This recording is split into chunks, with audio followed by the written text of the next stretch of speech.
Imagina só a seguinte cena. A pessoa entra num supermercado gigantesco, o ar-condicionado tá bem gelado, as luzes são super brilhantes, tudo parece estar no lugar perfeito. Uhum, aquele cenário bem clínico de mercado grande. Exato. Mas aí, no lugar de comida ou de produto de limpeza, as prateleiras do chão até o teto estão lotadas de personalidades completas e, assim, embaladas a vácuo, prontas para levar. O corredor 3 é a caixa da militância política radical, o corredor 4 é o kit daquele guru de produtividade extrema, e no 5, sei lá, o pacote do nostálgico incompreendido. Tipo isso.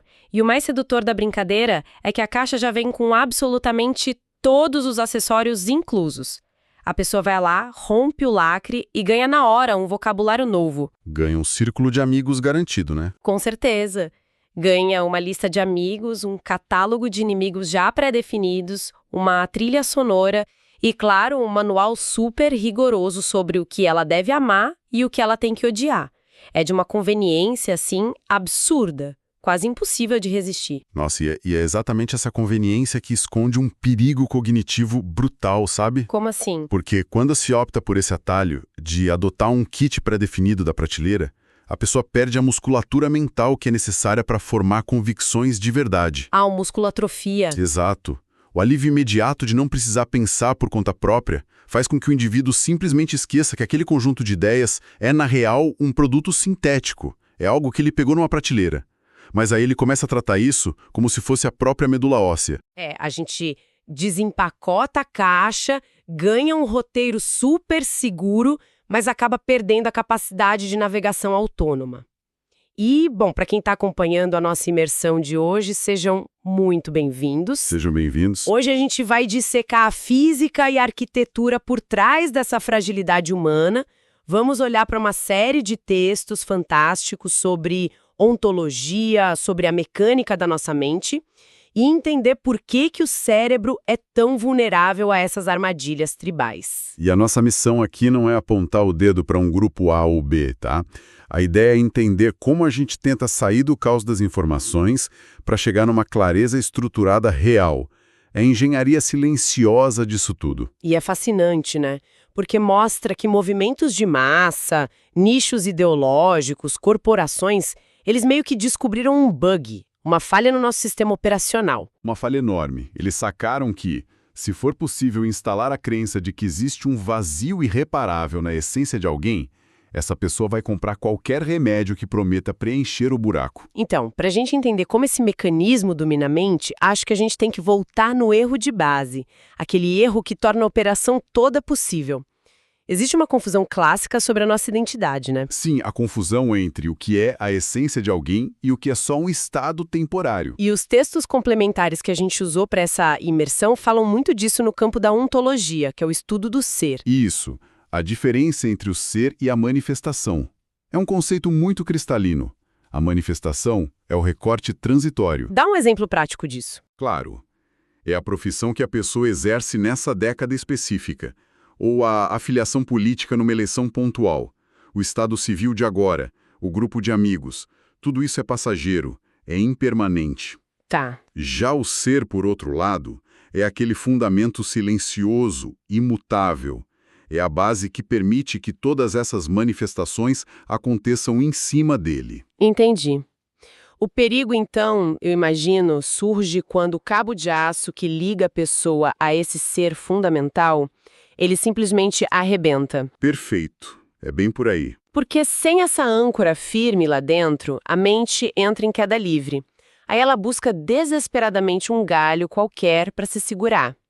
A pessoa agarra uma manifestação passageira, sei lá, um rótulo ou uma tribo, e começa a tratar isso como se fosse a totalidade da existência dela.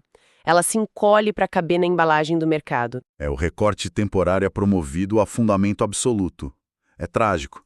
Quando o senso de identidade está ralo, o pacote da prateleira assume a direção do carro. Eu fico pensando naquela analogia da casa. É tipo alguém que compra uma casa antiga, mas que já veio toda mobiliada.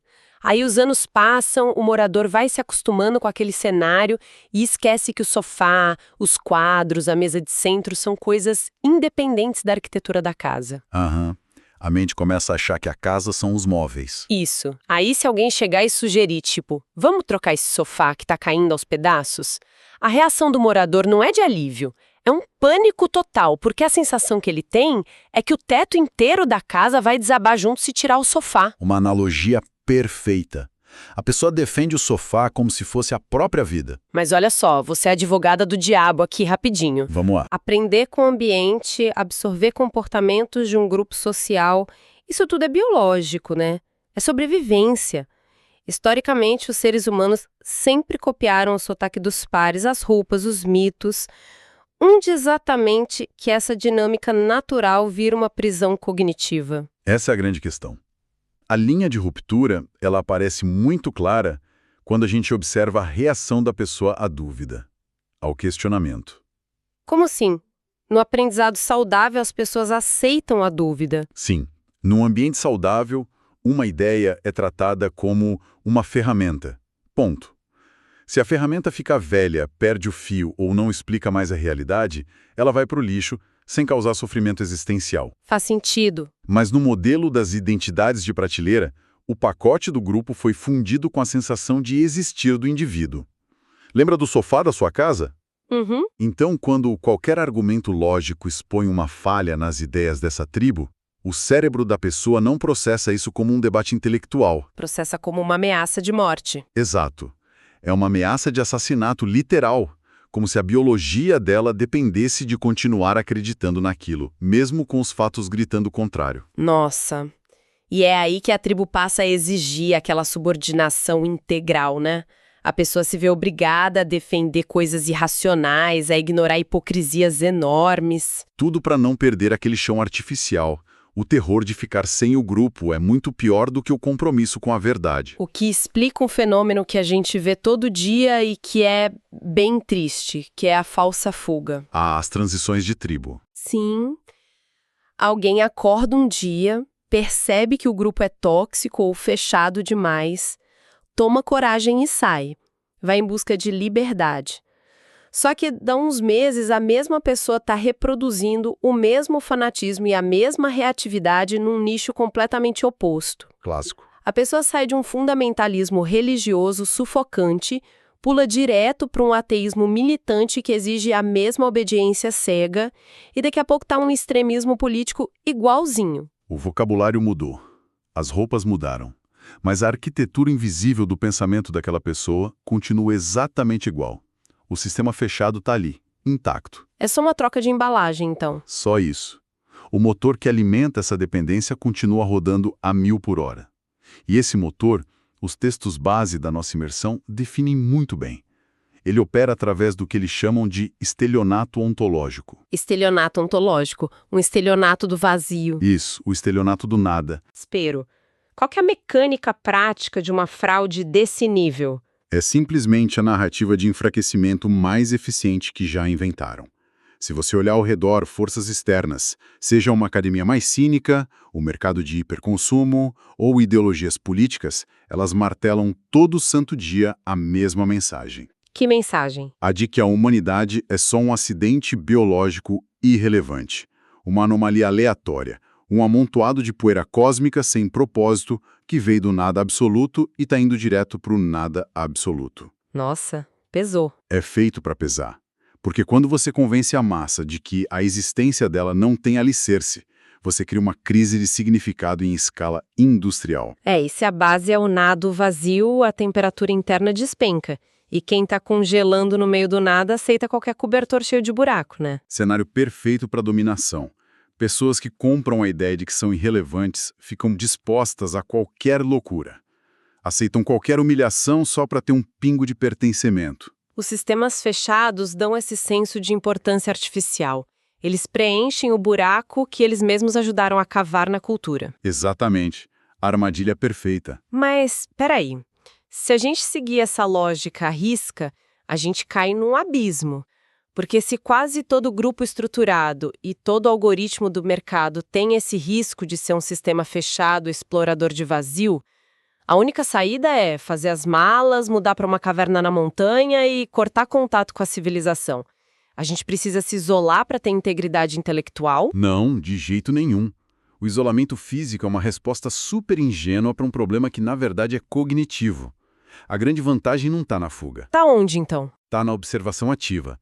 Passar por diversas tribos, grupos, correntes políticas, isso é um laboratório inestimável, mas só se o olhar continuar afiado. O foco não tem que ser adorar o conteúdo do grupo, mas sim mapear os limites da arquitetura dele, estando lá dentro. Entendi. É reconhecer o momento exato em que o discurso de união tenta virar uma prisão para a mente. É isso. Usar a tribo como objeto de estudo melhora muito a imunidade cognitiva. Tá, mas para andar nesse campo minado, sem perder a sanidade e sem ser engolido pelo grupo, a nossa mente precisa de ferramentas boas, tipo um antivírus, um mecanismo de desencarceração, e é aqui que a mecânica do pensamento se divide de um jeito espetacular no nosso roteiro. Ah, que diferença entre as ideias. Sim, a diferença brutal entre as ideias que engessam o cérebro e as ideias catalisadoras. Essa é, termodinamicamente falando, a distinção mais importante de todas. As ideias não funcionam do mesmo jeito lá dentro do nosso crânio. Tem as ideias que são becos sem saída, que são meio que parasitas. Aqueles dogmas inquestionáveis. Certezas blindadas. O que elas fazem? Elas fecham o perímetro. Elas dão uma resposta pronta para um conflito superficial, mas cobram um preço altíssimo. Nenhuma ideia nova pode contradizer aquele dogma. Elas simplesmente matam a investigação. Elas agem tipo umas rolhas na garrafa da curiosidade, né? Perfeito, rolhas.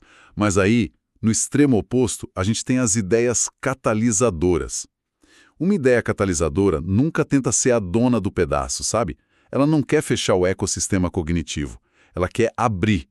Ela multiplica a nossa capacidade de organizar tudo que já está na nossa memória. Um exemplo clássico que os textos trouxeram e que eu acho avassalador é aquele aforismo de que o mapa não é o território. Nossa, esse é fundamental. Porque, pensa bem, em termos de dados, de informação, é só uma frase curta. Você não precisa estudar há meses para ler isso. Mas quando essa sequência curtinha de palavras finalmente clica nas engrenagens da mente, o impacto é tectônico. É uma mudança de paradigma. Total. Subitamente, entender que a descrição de um evento nunca vai substituir o evento real reorganiza tudo. O jeito que você assiste a um jornal, na TV, muda, porque você sabe que aquilo ali na tela é só um pedaço do mapa, uma representação. E até as brigas em casa mudam. Sim! As suposições numa discussão de relacionamento deixam de ser tratadas como fatos absolutos.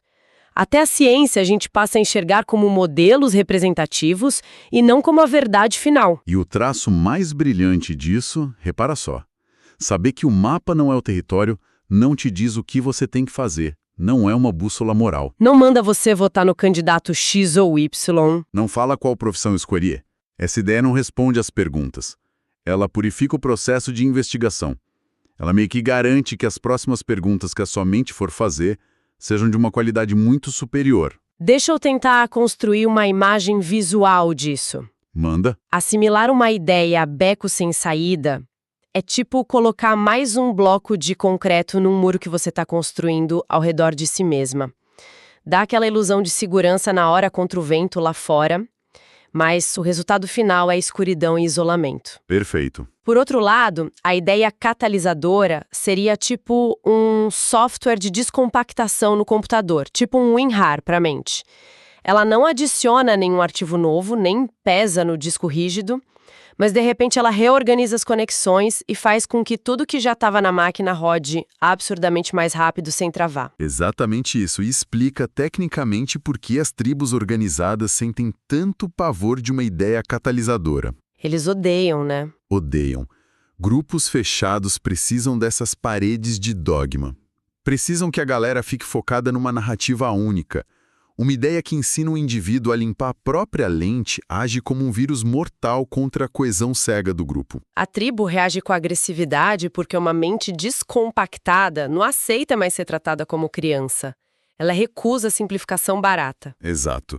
E isso bate de frente com a grande ilusão do nosso tempo, essa era hiperconectada. A fantasia de que ter mais informação resolve a ignorância. O pessoal acha que o antídoto para o radicalismo é dar acesso a montanhas de dados. Acreditam que mais dados produzem automaticamente pessoas mais sábias. Mas se a chave de tudo está na capacidade do nosso software mental de reordenar padrões, jogar mais informação em cima do cérebro sem ter o catalisador certo, é receita certa para o colapso.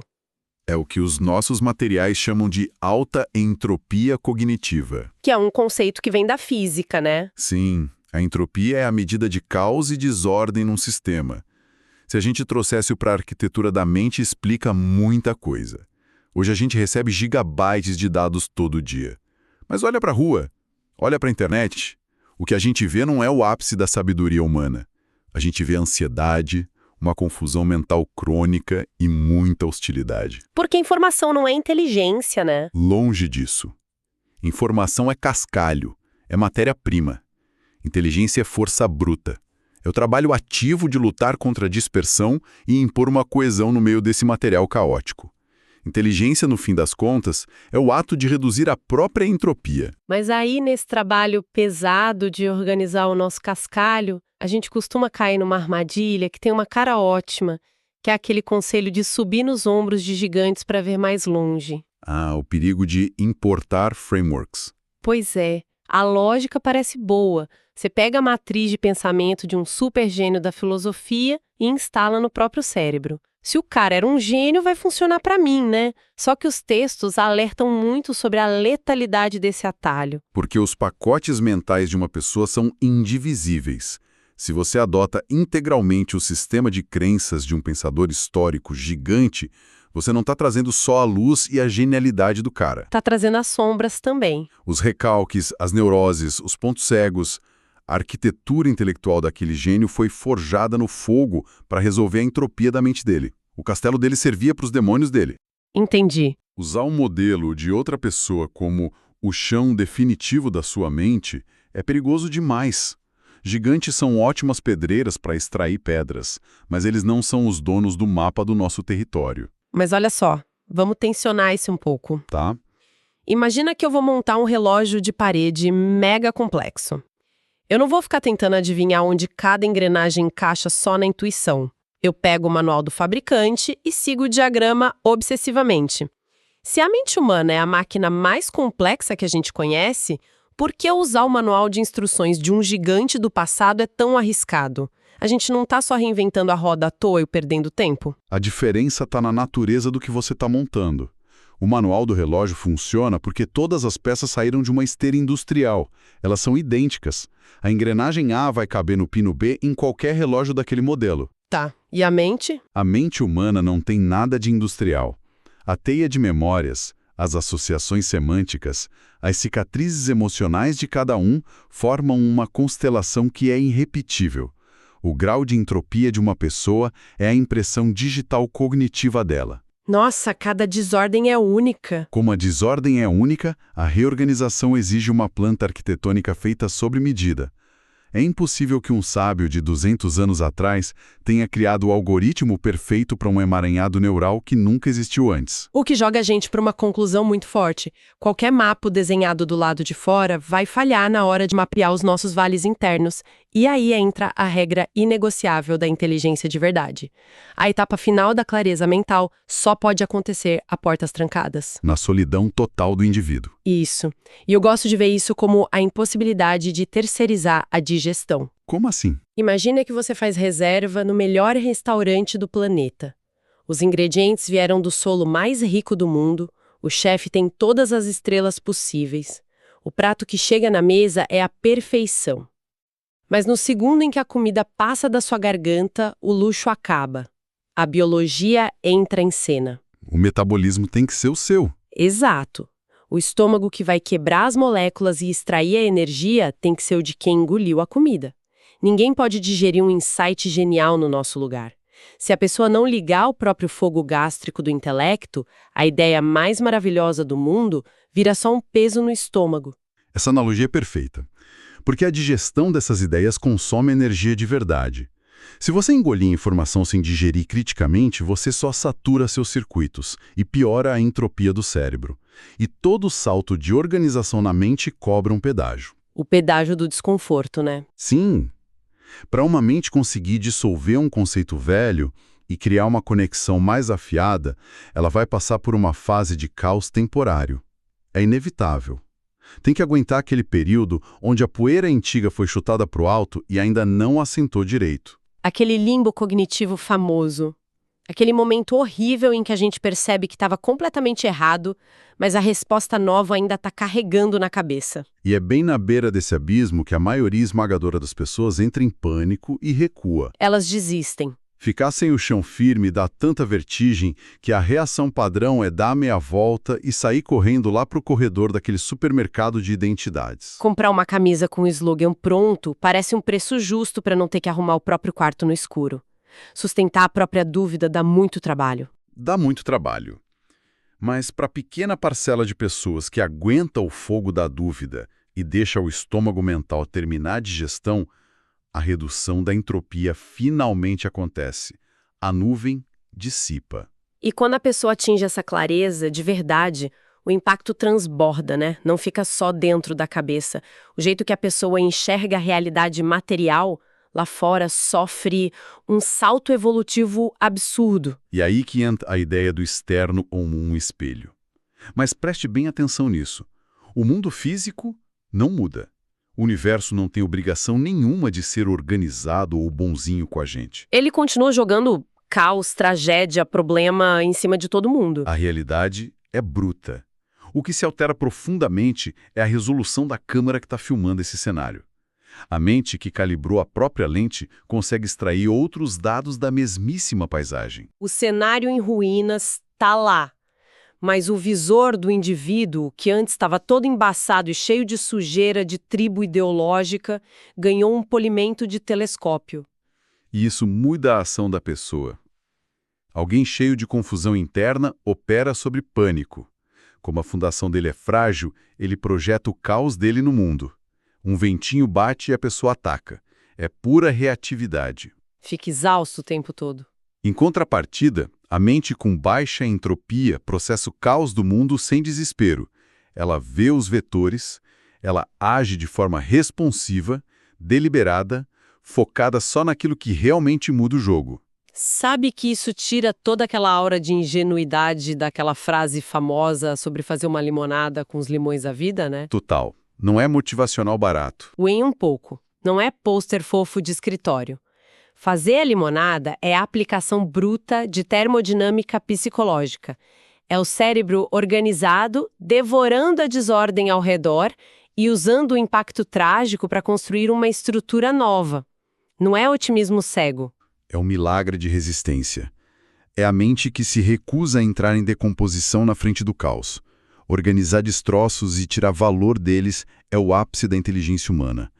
E assim, quando falam que o exterior reflete o interior, não tem nada de misticismo nisso, é técnico. Nossa, que alívio falar isso. Porque tira completamente o peso daquelas teorias pseudocientíficas tipo a lei da atração, que prega que é só emanar uma vibraçãozinha boa, sorrir para o céu que o universo derrete as pedras do seu caminho. Nada disso. O muro de pedra continua lá, bloqueando a rua. A tragédia e a maldade estão lá. O trabalho da mente é limpar a percepção. Não fazer magia para o mundo obedecer a gente. Mapeia a lateral da pedra, vê do que o chão é feito e traça uma nova rota. O obstáculo perde o poder de destruir quem está na jornada. Incrível. E acho que isso fecha, de um jeito perfeito, o arco do nosso mergulho de hoje. A gente começou lá atrás, tirando a máscara do supermercado de identidades e vendo como eles exploram esse vazio da galera. Aí a gente dissecou a diferença vital entre carregar o peso de dogmas, que são os becos sem saída, e a leveza das ideias catalisadoras, que oxigenam o nosso pensamento e abrem caminhos novos. Até a gente chegar lá, na profundidade da digestão mental, onde fica claro que ninguém no mundo pode fazer o trabalho duro por nós.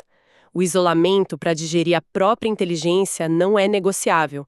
Não dá para terceirizar o estômago. A relevância prática e implacável disso tudo é que é a única armadura que funciona.